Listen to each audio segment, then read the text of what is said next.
Ikaw? Iloilo. Ay, Ilongga. Ilongga. Malambing ang mga Ilongga, sabi nila. Depende. Bakit? Hindi, mayroon din matapang eh. Mababa, galit na pero mabait pa rin ang salita. Pag ano na yun, pag talagang Ilonggo na malapit sa Iloilo, pag papuntang Antique, palagi Sa na tayo doon. Iloilo? Tigbawan. Tigbawan? Oh. First district. Saan ka ngayon? Dito sa Hong Kong. Sa Hong Kong, malayo. Kailan ka pa dyan? 10 years na ako dito. Hindi ka pa umuwi. This coming December, uwi ako. May sasalubong na? Oo, mga anak ko, mga apo ko.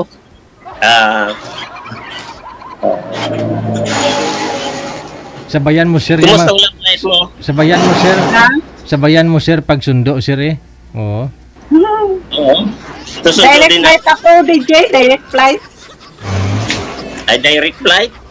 Doon kanya abangan sa Iloilo, eh. No, doon na siya maghintay. Punta na ako sa Iloilo. Before Christmas, ang flight ko eh. Before Christmas, nandito ka na. Oo. Ilan na edad mo? 44. 44? Ay, ako 56. Yung pala. Oo. Ilan ang anak mo? 3. Ikaw? 5. 5. Oo. Ay, 8. Aba, swerte. Panganay mo ilang taon? Panganay mo ilang taon? 27. Kasi kita lang na, 20, sa akin mag-26 sa October 1 yung panganay ko. Kung Sunday, mag-26. Sunday? Anong araw yon? Anong date yon? October 1. Paris ng anak ko, October 1 din. Yung apo ko, October 1 din. Oo. Di 3 pa lang celebrate natin yan. Oo. O sige, sabay natin. Oo. O ikaw, Litson. Lechon? Oo. Oh. Maghahanap ako ng katayin ko. Maghahanap? Marami dyan. Maghahanap ako ng kakatayin ko para sa linggo. Baboy ngayon? Ang mahal na baboy, 180 ang kilo sa buhay. Magkano? 180. 120 lang sa amin? O di, dyan na lang bili.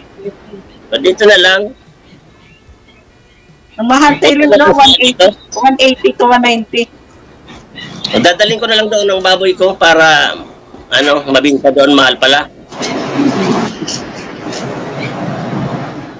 Ang mahal doon. Makati na uno ko sa kamahal ng baboy doon. Bakit mahilig ka sa baboy? Okay, palaging may okasyon. Kumusta ang love life mo? Okay lang. Okay lang. O ba't sumali ka pa? Okay lang wala. Ha? Okay lang wala. Okay lang wala. Ikaw? Wala rin. Di pareho tayo wala. O di, siguro. Pag-isayin na lang natin. Ate, okay. Baka sakaling makarating ng Iloilo. Sige. Malapit lang Iloilo eh. Pagtawid ng Matnog, Iloilo na. Ano lang eh. Isang oras, 45 minutes na yata pag aeroplano galing Maynila. Oo.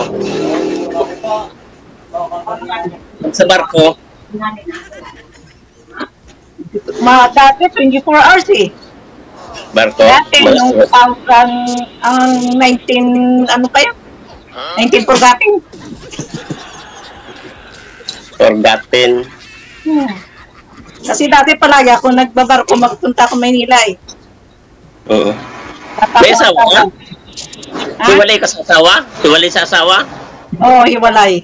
Bakit mo hiniwalayan ang asawa mo?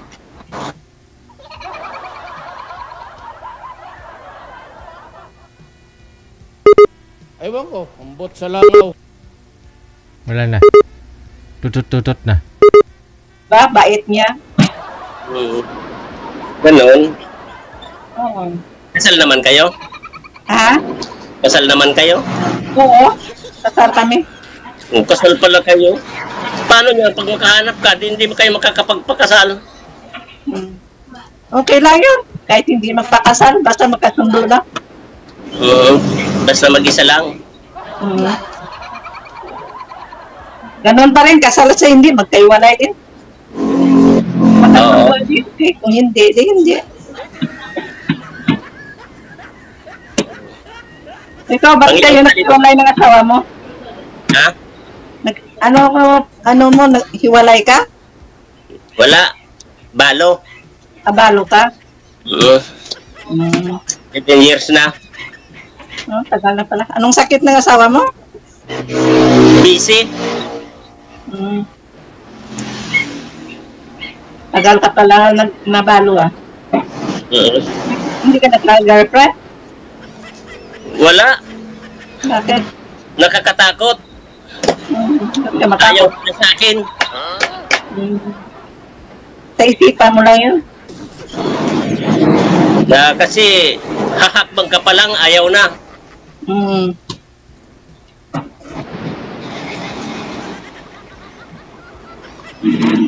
Ikaw ang takot. Ikaw, ilang taon ka nang hiwalay? 15 years. Ilan? 15. 15? Wala ka nakarelasyon dyan? Wala, namatay na eh. Bakit? Ay na. Pinatay mo agad. Hmm. Ayaw ko pa sana patay, namatay na siya eh. Ilang taon kayo noon? 6 years. Pero ano na kami, hindi talaga kami nagsasama pa, di long distance na kami. Pag mag-uwi na kami, yun, kasama kami. Arag Saan kayo magkikita? Ay, abaw. Ano, DJ? Ay, abaw. Ay, abo, karbaw. Ano yun? Ayun Wala, pa. sabi ni DJ, baw, kalabaw, walang ngipin sa ibabaw. Yan ang sabi ni DJ, abaw. Hmm. Hmm.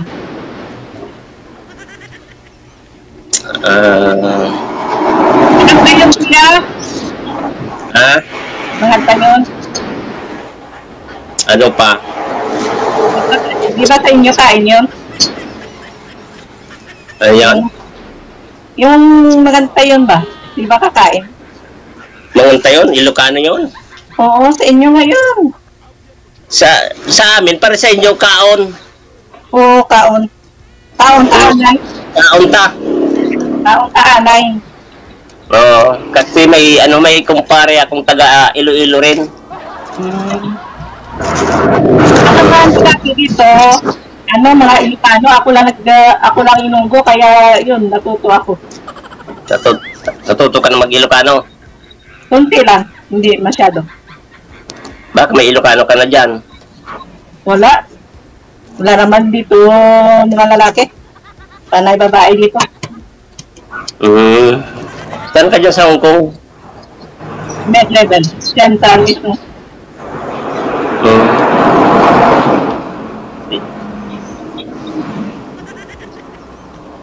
Mga anak mo saan ngayon? Doon sa Iloilo, sa bahay. Lahat sila sa Iloilo?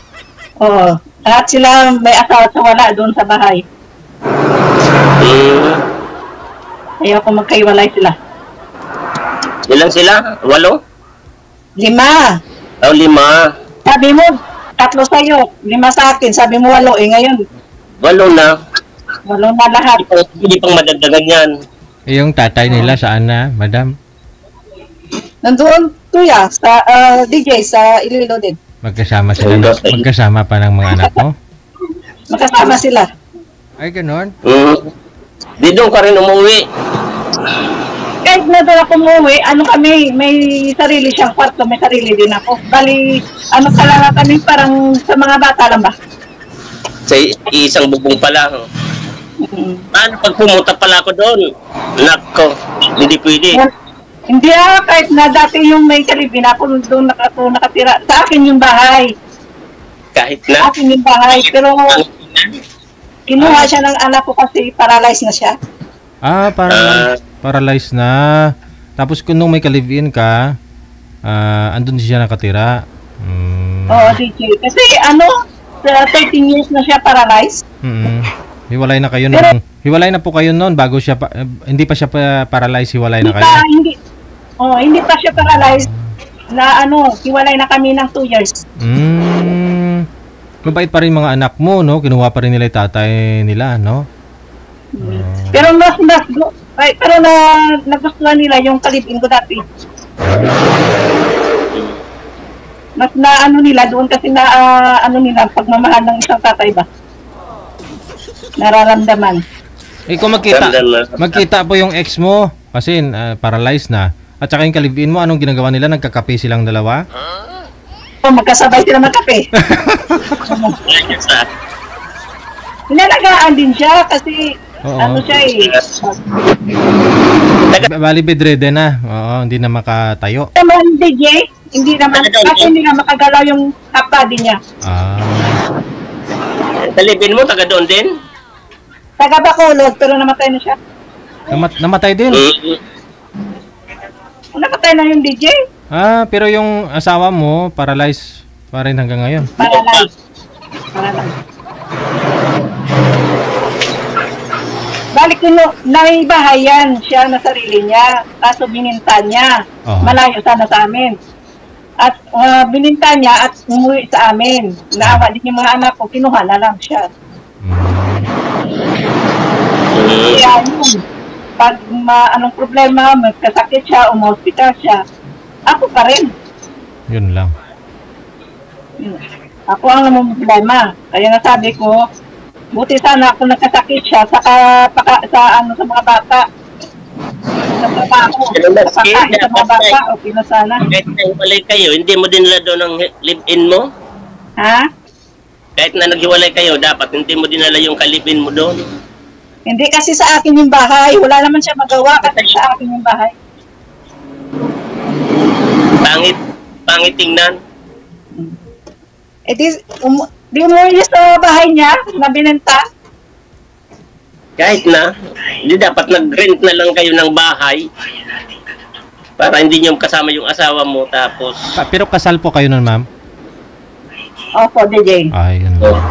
Kasi din ng mga pamilya niya, hindi naman tutol yung pamilya niya kasi alam na naman nila kung ano ako responsibilidad sa mga anak ko, hindi ko pinabayaan. Hindi kagaya na kapatid niya na inom lang, pinabayaan niya. Ako lang nagpalaki sa mga anak ko. Oo, nandoon na yun. Pero pag-abroad ko, hindi pa, hiwalay na kami before ako nag-abroad. Nang nasa abroad ako mga 2 years, na-paralyze siya. Pag doon, may bahay siya sa sarili, binenta niya, binili ng mga alak. Ngayon wala na siyang bahay. Kaya umuwi sa amin. Pero may libin na. Kaya nga, dapat hindi kayo nagsama-samang nandoon sa yung asawa mo. Dapat naghiwalay na lang kayo ng bahay. Wala naman siya kasi ang sabi ng mga anak ko, hindi ko naman kasalanan kasi yan ang gusto ng papa nila na buhay. Yun na nga, gusto nga. Pero sa tingin ng mga tao, pangit tingnan. Alam na naman mga tao doon. Kahit na alam yun. Pangit pa rin tingnan. Bahala na ko yan. Yan ang hayaan mo na yun. Tapos na namatay na yung kalibin ni Madam tsaka okay lang din naman yan kung naintindihan naman na kilala sila ng mga nasa paligid siguro, naintindihan. Oo, pero yung mga hindi kilala siguro yung mga nangyari, hindi alam yung mga nangyari, napapangitan talaga. Pero kung kilala naman nila siguro from the start, kasi hiwalay na ho sila ni girl. Nung naghiwalay sila, nag-decide si girl na pumunta ng abroad, paaralin mga anak niya. Tapos nasa abroad ka na that time, ma'am. Tapos na balitaan mo na paralyzed na. Oh. Yes, DJ. 2011 yan. Tagal din ha. Hanggang until ngayon, andun pa siya ngayon. Oo, nasa bahay pa rin. Pero pag sakali magkatuluyan kayo, sir, nasa sa inyo po yan kung gusto niyo mag-rent na lang, sir, para hindi mo makita yung ex ni madam. Uwi na lang siya dito sa bahay. Pwede. May bahay naman. Pwede.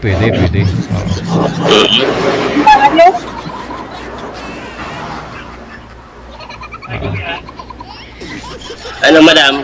Uwi ka na lang sa bayan, madam. Layo sa inyo?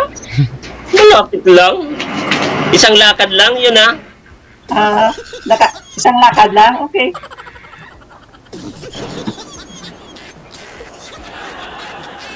Okay, pag uwi ko nito, magpunta muna ako sa Bacolod, bisitahin ko muna yung namatay doon.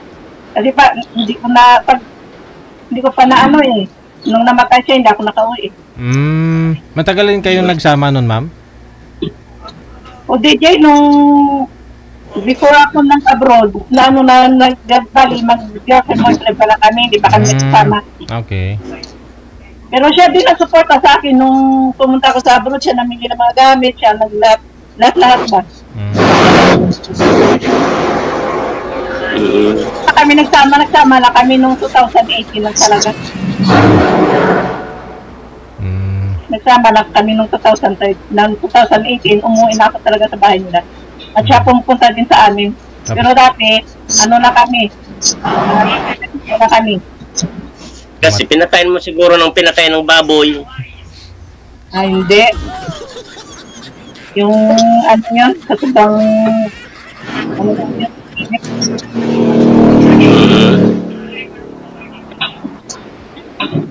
Sobrang bait siya eh. Importante ngayon yung tungkol sa inyo, no? Mas maganda kung ipagpatuloy nyo na lang pag-uusap ninyo, no? Kung pag-uwi ni girl, pwede mong bisitahin, sir, no? Kung nasundo naman kayong dalawa. So, connected na ho kayo ngayon sa isa't isa. Ipapatuloy nyo po yung pag-uusap ninyo, ha? Medyo maingay lang po kasi. Okay, DJ. Bye-bye. Thank you. Wanted, sweetheart. Ano, full phone mo? Ha? Sari-sari mga kwento, no? Kanya-kanyang buhay. Buhay nila yun. Ayan yun na. Ang tupagin natin, buhay natin. Nasa tamang edad na yun, lula na yun.